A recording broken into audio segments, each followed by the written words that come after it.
দুটো এলিমেন্ট পশ্চিমবঙ্গের জনপ্রতিনিধি, এই শত্রুঘ্ন সিনহা আর মীনা দেবী পুরোহিত। প্রথম প্রশ্ন বাংলা পক্ষ, এরা কে?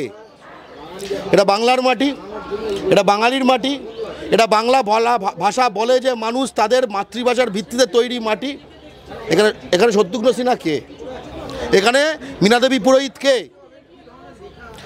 মীনা দেবী পুরোহিত সে একটা বাঙালি বিদ্বেষী পার্টির, কিন্তু শত্রুঘ্ন সিনহা সে তো বাংলা নিজের মেয়েকে চায় পার্টির।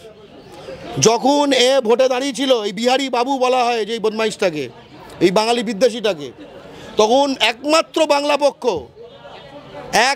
বাংলা পক্ষ বলেছিল এই শত্রুঘ্ন সিনহাকে ভোট দেবেন না, ওখানে বাঙালি ক্যান্ডিডেট আছে সিপিএমের জাহানারা খান, তাকে ভোট দিন।